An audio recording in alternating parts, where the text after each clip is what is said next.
Hello दोस्तों, आप लोगों का स्वागत है। आइए देखते हैं यूपी पीसीएस प्री 2017 का पेपर एनालिसिस ये पार्ट 1 है। आइए देखते हैं वन बाय वन क्वेश्चन। आप लोग चाहते हैं तो कमेंट बॉक्स में जो है अपने क्वेश्चन को अटेम्प्ट करके आंसर लिख सकते हैं, और वीडियो पसंद आए तो लाइक कर सकते हैं। अब आइए देखते हैं, निम्नलिखित में से किस वर्ष संयुक्त राष्ट्र ने परम गरीबी की परिभाषा अंकित की थी? तो 1994, 95, 96, 94 कब अंकित की थी? सही आंसर है 1995 में। अब आइए इसके बारे में एक्स्ट्रा फैक्ट जान लेते हैं। देखिए, 1995 में आयोजित जो है सामाजिक विकास के लिए प्रथम विश्व शिखर सम्मेलन कोपहेगन डेनमार्क में संयुक्त राष्ट्र ने जो है गरीबी को परिभाषित किया था। दो रूपों में परिभाषित किया था, परम गरीबी और समग्र गरीबी। अब परम गरीबी पूछा था, तो परम गरीबी क्या होती है देखते हैं। देखिए, परम गरीबी मूलभूत मानवीय आवश्यकताओं जैसे कि भोजन हो गया, सुरक्षित पेयजल हो गया, स्वच्छता सुविधाएं हो गई, स्वास्थ्य, आवास, शिक्षा और सूचना तक पहुंच से गंभीर रूप से वंचित स्थिति को क्या कहते हैं? परम गरीबी। ये होती है परम गरीबी, तो याद रखिएगा। अब आइए अगला क्वेश्चन देखते हैं। अगला क्वेश्चन है, यूनेस्को के तत्वाधान में सामाजिक विकास पर प्रथम विश्व शिखर सम्मेलन कहाँ आयोजित किया गया था? तो यही क्वेश्चन अभी मैंने आप लोगों को बताया है। एक्स्ट्रा फैक्ट में क्या था? कोपहेगन डेनमार्क में। याद रखिएगा। अब आइए अगला क्वेश्चन देखते हैं। अगला क्वेश्चन है, भोपाल गैस दुर्घटना का कारण क्या था? मिथाइल आइसोसाइनेट था, नाइट्रोजन ऑक्साइड था, सल्फर डाइऑक्साइड था, कार्बन मोनोऑक्साइड था। तो इसका सही आंसर क्या है? सही आंसर है मिथाइल आइसोसाइनेट। अब आइए इसके बारे में एक्स्ट्रा फैक्ट जानते हैं। देखिए, ये 3 दिसंबर 1984 को इसकी डेट भी पूछी जा चुकी है। भोपाल मध्य प्रदेश में जो है यूनियन कार्बाइड प्लांट में जो है जहरीली गैस मिथाइल आइसोसाइनेट के रिसाव से जो है 10,000 लोगों की मृत्यु हो गई, तो 50,000 लोग घायल हो गए थे। अब आइए अगला क्वेश्चन देखते हैं। अगला क्वेश्चन इसमें इसको सुमेलित करना है। देखिए, इसमें अभी उद्योग दिया है, केंद्र दिया गया है। खेल का सामान कहाँ बनाया जाता है? मेरठ में। दिया सलाई बरेली में। पीतल का सामान मुरादाबाद में। नक्काशी, लकड़ी की नक्काशी जो है सहारनपुर में। तो ये आप लोग वीडियो रोक कर जो है अटेम्प्ट कर सकते हैं। तो देखिए, खेल का सामान पहले का क्या है? तीसरा है। दिया सलाई का है दूसरे का चौथा है। पीतल का सामान जो है मुरादाबाद में है। लकड़ी की नक्काशी सा है। तो 3, 4, 1, 2, तो कौन सा आंसर सही है? बी आंसर सही है। अब आइए अगला क्वेश्चन देखते हैं। उत्तर प्रदेश में कितने कृषि जलवायु क्षेत्र पाए जाते हैं? 3, 6, 9, 12। तो कितने पाए जाते हैं? 9 जलवायु क्षेत्र पाए जाते हैं। Important question. अब आइए इसके बारे में देख लेते हैं, 9 जलवायु क्षेत्र कौन कौन से हैं। देखिए, भाबर एवं तराई क्षेत्र है, पश्चिमी मैदान है, मध्य पश्चिमी मैदान है, दक्षिणी पश्चिमी अर्धशुष्क मैदान है, मध्य मैदान है, बुंदेलखंड प्रदेश है। इसके बाद आपका उत्तर पूर्वी मैदान है, पूर्वी मैदान है, विंध्य प्रदेश है। इतने हैं।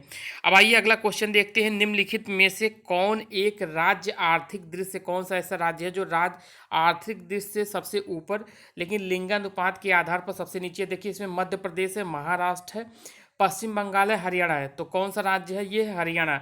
2011 की जनगणना के अनुसार जो है हरियाणा की लिंगानुपात कितना है? 879, 879। और यहाँ की पर कैपिटा इनकम प्रति व्यक्ति आय सबसे ज़्यादा है, और लिंगानुपात सबसे कम है। अब आइए इन दिए गए ऑप्शन के अनुसार। अब आइए अगला क्वेश्चन देखते हैं। वर्ष 2011 की जनगणना के अनुसार निम्नलिखित राज्यों में किसमें अनुसूचित जनजातियों की जनसंख्या का प्रतिशत उनकी कुल जनसंख्या के प्रतिशत के हिसाब से न्यूनतम है?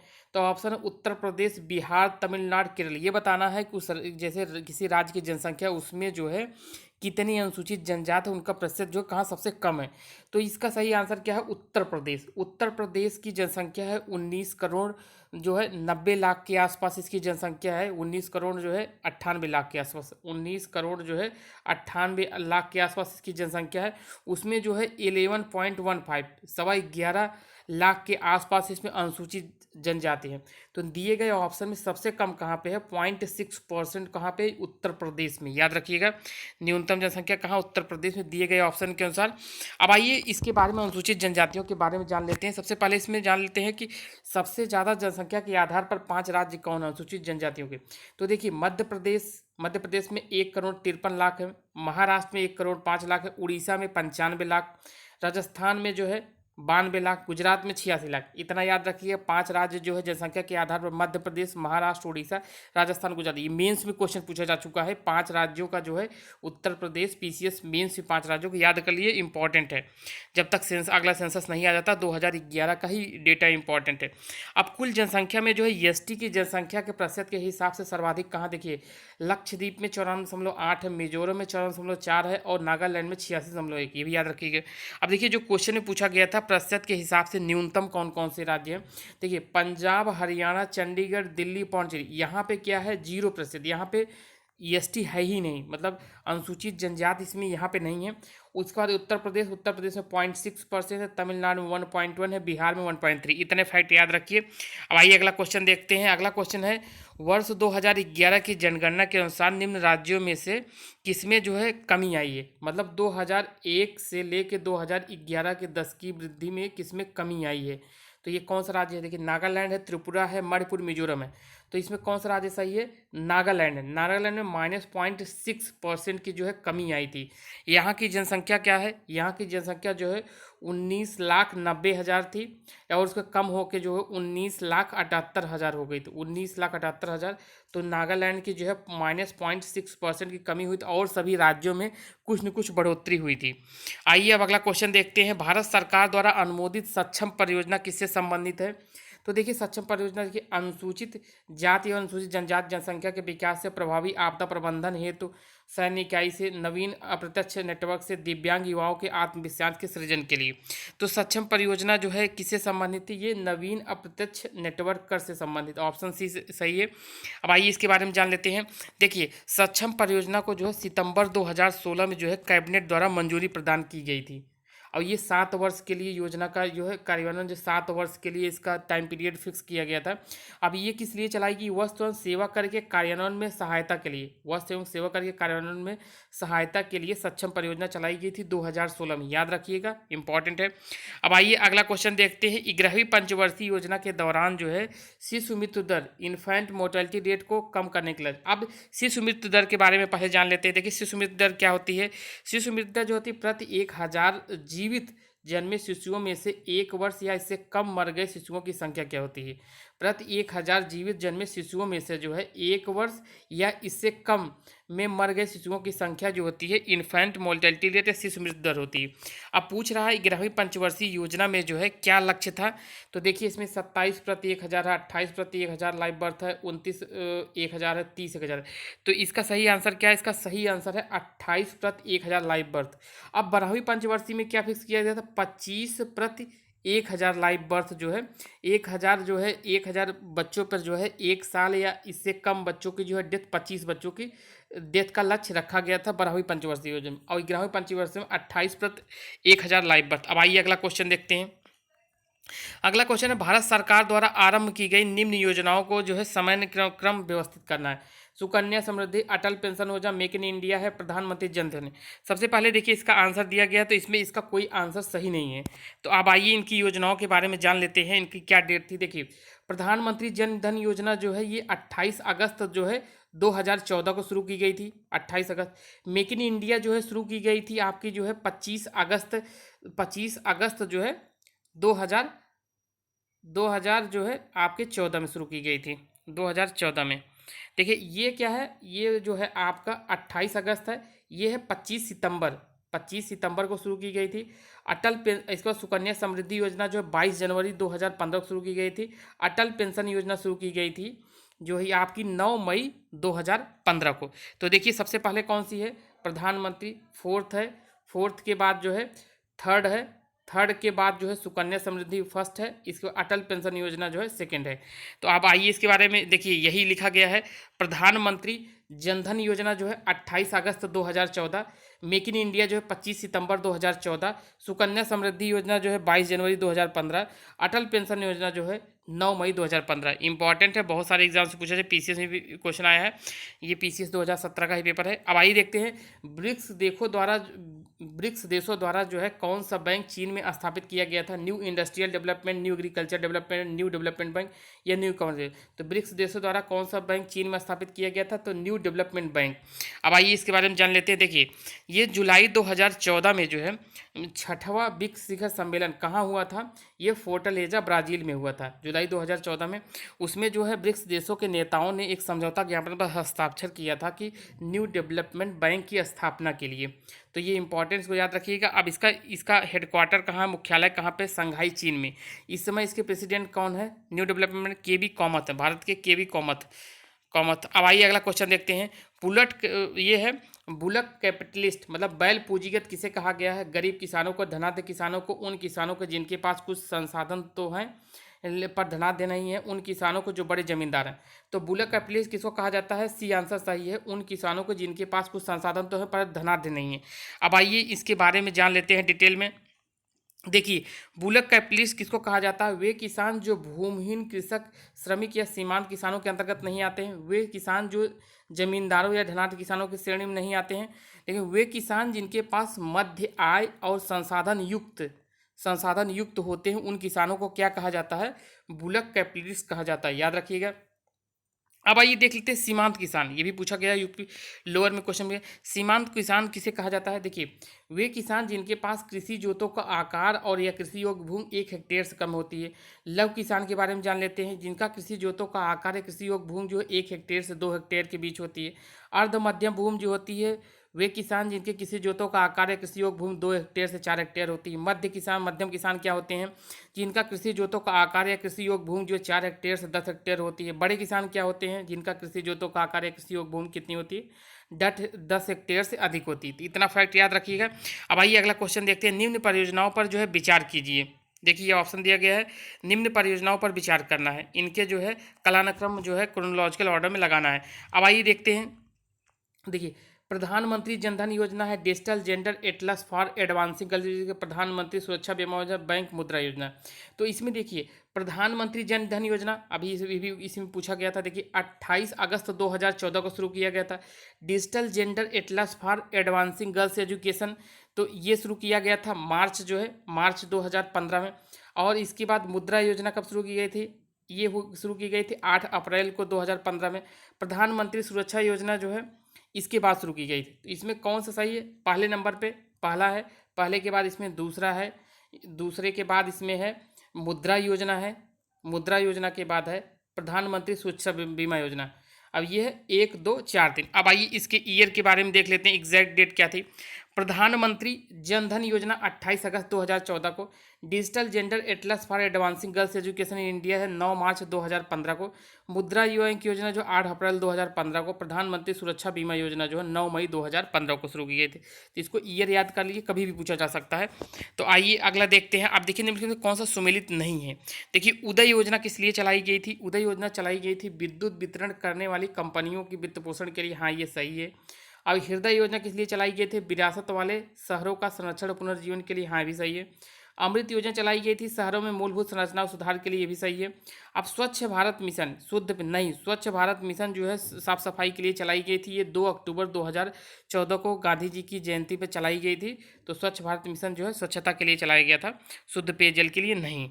अब आइए अगला क्वेश्चन देखते हैं। निम्नलिखित में से किसमें जो है समन्वित बाल विकास सेवा की योजना के अंतर्गत कौन सी सेवा प्रदान नहीं की जाती है? ये पूछ रहा है कि समन्वित बाल विकास सेवा योजना के अंतर्गत कौन सी सेवा नहीं प्रदान की जाती है। ये है ICDS, integrated child development service. अब आइए देखते हैं इसमें ऑप्शन दिए गए। देखिए, पूरक आहार है, रोग प्रत्यारोपण है, बच्चों को निःशुल्क पुस्तकों और विद्यालय पोशाक का वितरण है, 3 से 6 वर्ष आयु के बच्चों का स्वास्थ्य और पोषण शिक्षा है। तो इसमें कौन सा ऑप्शन सेवा नहीं प्रदान करता है? तो इसमें तीसरा है, बच्चों को निःशुल्क पुस्तकों और विद्यालय पोशाक के वितरण, इससे संबंधित नहीं। देखिए, चौथे ऑप्शन में भी डाउट है, यहाँ पे 0 से 6 वर्ष होना चाहिए, लेकिन आयोग ने इसका आंसर सी माना है। वैसे जो इसका दिया गया है अभी देखते हैं हम लोग, 0 से 6 वर्ष आयु बच्चों के स्वास्थ्य और पोषण शिक्षा के बारे में इसमें दिया गया है। अब आइए देखते हैं ये कब शुरू की गई थी योजना, किससे क्या संबंधित है। देखिए, समन्वित बाल विकास योजना का शुरुआत जो है 1975 में किस लिए किया गया था, 0 से 6 वर्ष आयु के बच्चों को पोषण और स्वास्थ्य की देखभाल के लिए इसमें 6 सेवाएं शामिल की गई थी। 6 सेवाएं कौन सी, देखिए इसमें है ना 0 से 6 वर्ष के आयु बच्चों के लिए 6 सेवाएं कौन सी, अनुपूरक पोषण, प्रतिरक्षण है, स्वास्थ्य जांच है, संदर्भ सेवाएं हैं, स्कूली शिक्षा से पूर्व जो है अनौपचारिक शिक्षा, और छठवां है पोषण और स्वास्थ्य से संबंधित शिक्षा।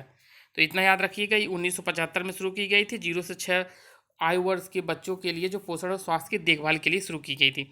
अब आइए अगला क्वेश्चन देखते हैं। सामाजिक सुरक्षा अधिनियम 2008 के अंतर्गत प्रारंभ की गई राष्ट्रीय स्वास्थ्य बीमा योजना, राष्ट्रीय स्वास्थ्य बीमा योजना आच्छादित करती है क्या, देखिए, केवल संगठित क्षेत्र के श्रमिकों के लिए, केवल जो है ग्रामीण श्रमिकों, केवल असंगठित क्षेत्र के श्रमिकों, केवल सभी क्षेत्रों के लिए।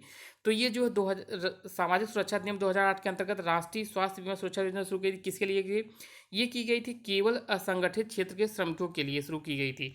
अब आइए इसके बारे में जान लेते हैं। देखिए, ये योजना जो है इससे पहले इसका कार्यान्वयन जो है 1 अप्रैल 2015 से पहले इसका कार्यान्वयन जो है श्रम और रोजगार मंत्रालय कर रहा था, लेकिन 1 अप्रैल 2000 से जो है कौन कर, स्वास्थ्य एवं परिवार कल्याण मंत्रालय इसका जो है कार्यान्वयन शुरू कर दिया। ये अब देखिए इसमें क्या है, ये 10 परियोजनाओं का, 10 सामाजिक योजनाओं का जो इसमें शामिल किया गया है। जो ये है सुरक्षा योजना है, कौन सुरक्षा है, राष्ट्रीय स्वास्थ्य बीमा सुरक्षा योजना, इसमें 10 योजनाओं का जो है संग्रह है। अब आइए अगला देखते हैं।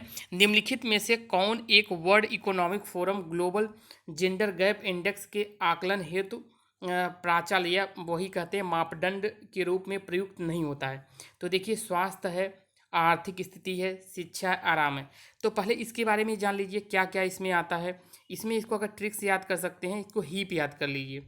हीप मतलब ये हेल्थ है, इसके बाद इकोनॉमी है, एजुकेशन है, इसके बाद है पॉलिटिक्स है।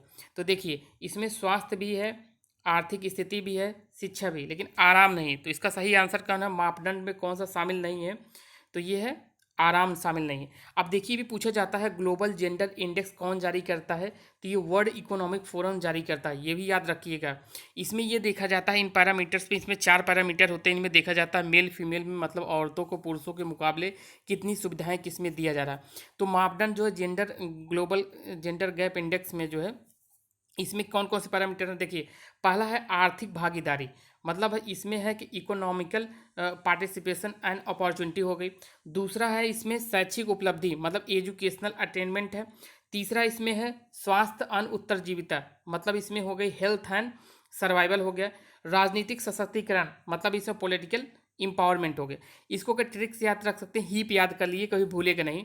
इसमें देखिए हीप्स क्या हो गया, हेल्थ एंड सर्वाइवल हो गया, ई से हो गया, ये हो गया आपका एजुकेशनल अटेनमेंट हो गया। इसमें इसका ई का मतलब क्या है, इकोनॉमिकल पार्टिसिपेशन एंड अपॉर्चुनिटी हो गई, पी फार हो गया, ये हो गया पॉलिटिकल एम्पावरमेंट। अब आइए देख लेते हैं भारत की रैंक क्या क्या थी। पिछली 3 रैंक जानते हैं, एग्जाम में पूछ लिया जाता है। 2018 में भारत की rank global gender gap index में कितनी थी, 108 थी। 2019 में 108। अब 2020 की स्थिति देख लेते हैं। 2020 में भारत की स्थिति क्या है, 112 है। इसमें शीर्ष देश कौन है, फिनलैंड है। दूसरे स्थान नार्वे है, 112 भारत का। यमन जो है सबसे लास्ट पे, इतना याद रखिए, फिनलैंड नार्वे पहले और दूसरे पे है, यमन जो है लास्ट पे। अब आइए अगला क्वेश्चन देखते हैं। देखिए, राज्यसभा द्वारा संविधान के अनुच्छेद 249 के अंतर्गत पारित संकल्प जिसके द्वारा संसद को राज्य सूची के विषय पर राष्ट्रहित की में जो है विधि निर्मित करने का अधिकार दिया गया है, कब तक ये प्रवृत्त रहेगा। देखिए, राज्य सूची के विषय पे अगर संसद को जो है राज्य सूची में कुछ भी कानून बनाना है, तो उसके लिए क्या होगा, राज्यसभा को जो है उसको जो है पहले उसके लिए अनुमोदन पारित करना होगा। जितने सदस्य होते हैं और जितने उपस्थित सदस्य होते हैं उनके मतदान का 2/3 बहुमत से जो है पारित करना होता है। 2/3 बहुमत से अनुमोदन राज्यसभा करेगा, तभी संसद उस पर कानून बना सकती है। तो ये जब अनुमोदन हो जाता है तो कितने वर्षों तक ये प्रभावी होता है अनुमोदन, तो इसका ऑप्शन देख लेते हैं। 6 माह के लिए, 2 वर्ष के लिए, 1 वर्ष के लिए। तो ये होता है 1 वर्ष के लिए। 1 वर्ष अगर राज्य सूची के विषय पर संसद कानून बनाना चाहती है तो राज्यसभा को 2/3 बहुमत से जो अनुमोदन करना होगा। ये 1 साल तक वैलिड होता है। फिर 1 साल जब पूरा हो जाएगा, 1 साल बाद फिर से इसको पुनः वैसे ही करना पड़ेगा, वही प्रोसेस। तो 1 साल तक ये वैलिड रहता है। अब आई अगला क्वेश्चन देखते हैं। निम्नलिखित में से कौन संसद सदस्यों का सामूहिक विशेषाधिकार नहीं है? देखिए, चर्चा एवं प्रक्रिया की स्वतंत्रता है, संसद के आंतरिक विषयों के संचालन है, साक्षी के रूप में उपस्थिति की स्वतंत्रता है, अपरिचितों को सदन से बाहर रखने का विशेषाधिकार है। तो इसमें देखिए, संसद एवं प्रक्रिया की स्वतंत्रता, ये भी सही है।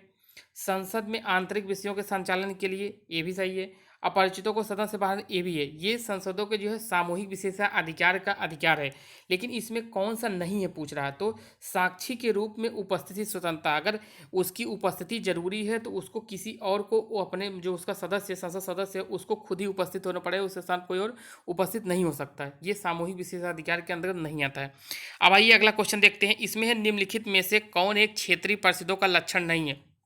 देखिए, यह एक संवैधानिक संस्था है। 5 क्षेत्रीय परिषदों की स्थापना राज्यों के पुनर्गठन अधिनियम 1956 में की गई थी। यद्यपि चंडीगढ़ राज्य नहीं, फिर भी यह क्षेत्रीय परिषदों में शामिल किया गया है। यह एक परामर्शदात्री संस्था है, परामर्शदात्री। जो देखिए, क्षेत्रीय परिषदों के लक्षण कौन सा नहीं, तो देखिए ये एक संवैधानिक संस्था नहीं है, ये सांविधिक संस्था है।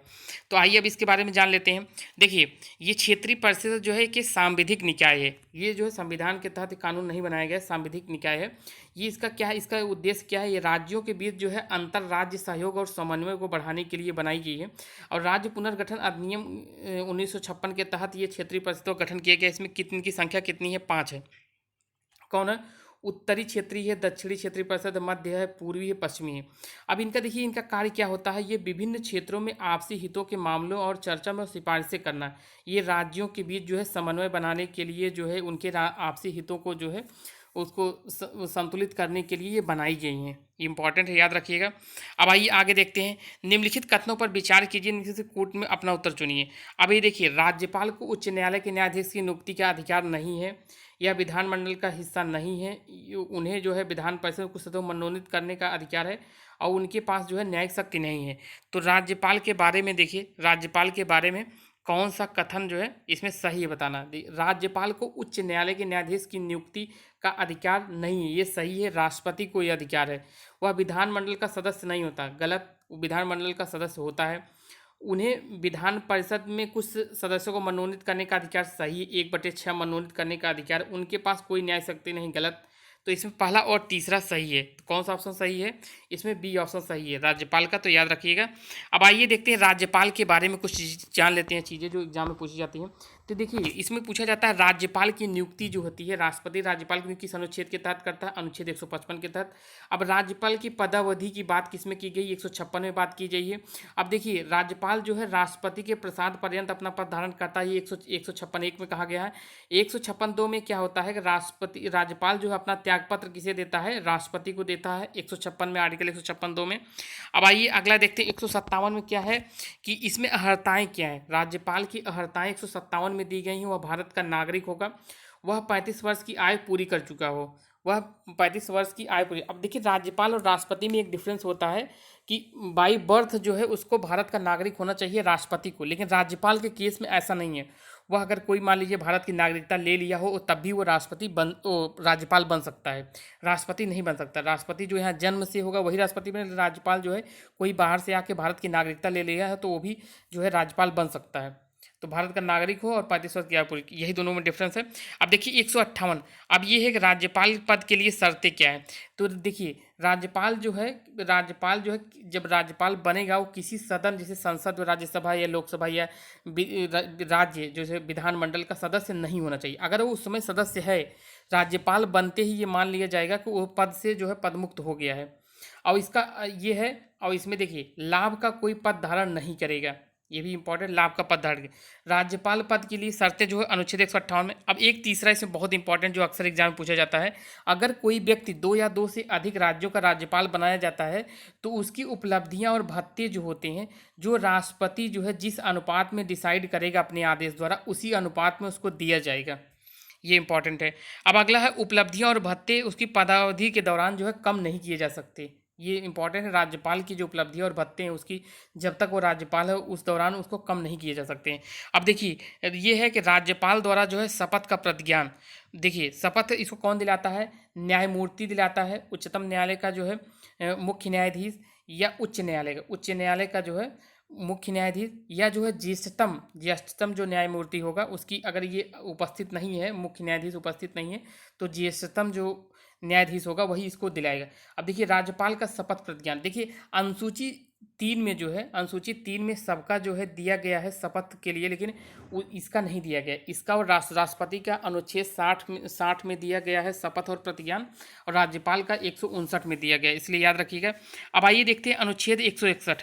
अनुच्छेद 161 में है कि किसी व्यक्ति के जो दंड को क्षमा कर सकता है, उसका प्रविलंबन कर सकता है, विराम कर सकता है, या परिहार या दंड उसको निलंबन या लघुकरण की शक्ति इसके पास है। इसके पास जो है मृत्युदंड की शक्ति नहीं होती। राज्यपाल के साथ जो है मृत्युदंड की शक्ति नहीं होती, लेकिन राष्ट्रपति के पास जो होती है मृत्युदंड की शक्ति होती है। अब 163 में देखिए क्या होता है, राज्यपाल को सलाह और सहायता के लिए एक मंत्रिपरिषद होती है। अनुच्छेद 164 क्या है, मुख्यमंत्री की नियुक्ति जो है राज्यपाल करेगा, 164। और जो है मंत्रिमंडल मंत्रियों को जो है नियुक्त करता है, मुख्यमंत्री की सलाह पर जो है कौन नियुक्त करता है, राज्यपाल, 164 के ही तहत। अब आइए अगला क्वेश्चन देखते हैं। अगला क्वेश्चन ये है, प्रोटेम स्पीकर जो है सामान्यतः किसे नियुक्त किया जाता है। इसमें है पिछली लोकसभा के अध्यक्ष को, पिछली लोकसभा के उपाध्यक्ष को, नवनिर्वाचित लोकसभा के वरिष्ठतम सदस्यों में से एक को, पिछली लोकसभा के विपक्ष नेता को। तो किसको प्रोटेम स्पीकर जो है, नवनिर्वाचित लोकसभा के वरिष्ठतम सदस्य को। जो भी पार्टी जो है कोई बहुमत में आती है या कोई गठबंधन जो है बहुमत में आता है, तो वो क्या करता है, जो नए सदस्य हैं उनको शपथ दिलाने के लिए कोई वरिष्ठतम सदस्य जो होता है उसको जो है प्रोटेम स्पीकर बनाया जाता है। जब तक नया स्पीकर जो परमानेंट स्पीकर न चुन लिया जाता है तब तक प्रोटेम स्पीकर ही शपथ दिलाता है। अब आइए अगला क्वेश्चन देखते हैं।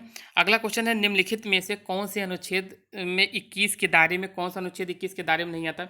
एक चिकित्सक द्वारा जो है घायल को चिकित्सीय सहायता, कार्यस्थल पर महिलाओं के लैंगिक उत्पीड़न, पानी की गुणवत्ता में दूषित करना, मृत्युदंड। तो इसमें कौन सा नहीं आता है, तो मृत्युदंड नहीं आता है। देखिए अनुच्छेद क्या है, 21 क्या है, प्राण और दैहिक स्वतंत्रता का संरक्षण जो है अनुच्छेद 21 है, और ये जो है मृत्युदंड जो है इसमें नहीं आता है।